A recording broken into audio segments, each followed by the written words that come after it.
नमस्कार दोस्तों, मैं अवधेश उपाध्याय आपके समक्ष एक बार फिर से उपस्थित हूँ एक नई चर्चा के साथ। लेकिन चर्चा शुरू करने से पहले मैं आपसे निवेदन करता हूँ हाथ जोड़कर कि पहले वीडियो को पूरी देखें और वीडियो अच्छी लगे तो लाइक और सब्सक्राइब करें। चर्चा शुरू करते हैं। देखिए, आज बहुत ही शुभ दिन है देश के 100 करोड़ हिंदुओं के लिए, जो माननीय इलाहाबाद न्यायालय ने जो आदेश सुनाया है श्री कृष्ण जन्म स्थान के सर्वे को लेकर, उसका हम सम्मान करते हैं। देश के 100 करोड़ हिंदू उसका सम्मान करते हैं। और साथ ही मैं उम्मीद करता हूं, जो इस देश में गंगा जमुनी की तहजीब की बात करते हैं, बात बात पर जो इस देश में बात बात पर हिंदू मुस्लिम भाईचारे की बात करते हैं, वो लोग इस आदेश का जो सर्वे, जो श्री कृष्ण जन्मस्थान का सर्वे होना है, इससे आदेश जो जिसका आदेश दिया है माननीय इलाहाबाद न्यायालय ने, उसका ये लोग भी समर्थन करेंगे। और जब सर्वे होगा श्री कृष्ण जन्म स्थान का, तो यही लोग जो गंगा जमुनी की तहजीब करने वाले लोग हैं, जो भाईचारे की बात करते हैं हिंदू मुस्लिम भाईचारे की, ये लोग जो है उस सर्वे में हिस्सा लेंगे और सर्वे करने में सहयोग देंगे। कोई किसी तरह का कोई भी मतभेद नहीं होना चाहिए। क्यों? क्योंकि गंगा जमुनी तहजीब है भाई।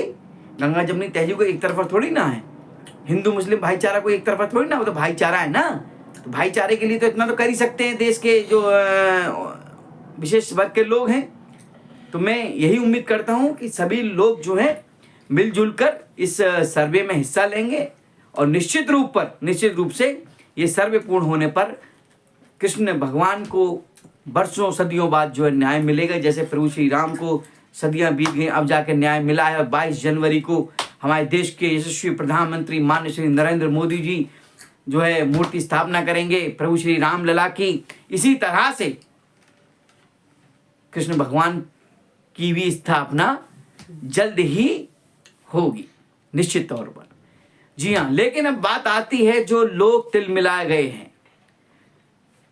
जब इनकी बात आती है तो हिंदू मुस्लिम भाईचारे की बात होती है, गंगा जमुनी तहजीब की बात होती है। लेकिन जब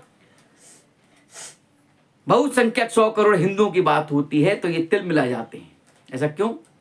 जैसे कि मैं अभी किसी डिबेट में था, टीवी डिबेट में, वहां बात चल रही थी। मौलाना थे, हाजी जी एक कांग्रेस के प्रवक्ता थे, दोनों एक ही भाषा बोल रहे थे। क्या बात भाई, ऐसा क्यों?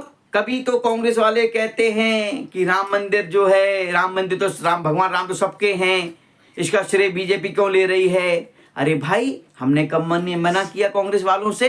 आप भी श्री कृष्ण जन्मभूमि बनवा दीजिए, उनका जन्म स्थान बनवा दीजिए, आपको भी पूरी देश के पूरी दुनिया पूजेगी। किसने मना किया है? लेकिन आज जिस तरह से टीवी चैनल्स पर बैठकर जो कांग्रेस के नेता हैं, कांग्रेस के प्रवक्ता हैं, और जो कट्टरपंथी जो विचारधारा के लोग हमारे देश में हैं, मुस्लिम समाज में जो इसका विरोध कर रहे हैं, मैं उनको एक बात बता देता हूं। ये जो आदेश आया है माननीय इलाहाबाद न्यायालय का कि श्री कृष्ण जन्मस्थान का सर्वे होना चाहिए, ये जो आदेश है, ये सबूतों के आधार पर इलाहाबाद हाई कोर्ट ने दिया है हिंदू पक्षकारों को। पहले क्या था, कुछ लोग ये कहते हैं, कांग्रेस प्रवक्ता कह रहे थे पहले समझौता हो गया, 68 में हो गया, 92 में हो गया, जाने कौन कौन सी तिथि मतलब साल गिना रहे थे। अरे भाई, वो समझौते जब हुए थे जब कांग्रेस की सरकार थी, कांग्रेस दबाना चाहती थी। कांग्रेस के शासन काल में जब हिंदू पक्षकार अपनी याचिका डालते थे कोर्ट में, माननीय इलाहाबाद कोर्ट में या सुप्रीम कोर्ट में, तो उनकी याचिकाएं खारिज कर दी जाती थी, सुनवाई नहीं होती थी। आज यदि हिंदू पक्षकारों की सुनवाई हो रही है, उन पर कार्रवाई हो रही है, उन पर फैसला सुनाया जा रहा है, तो तिल मिलाने की जरूरत नहीं है।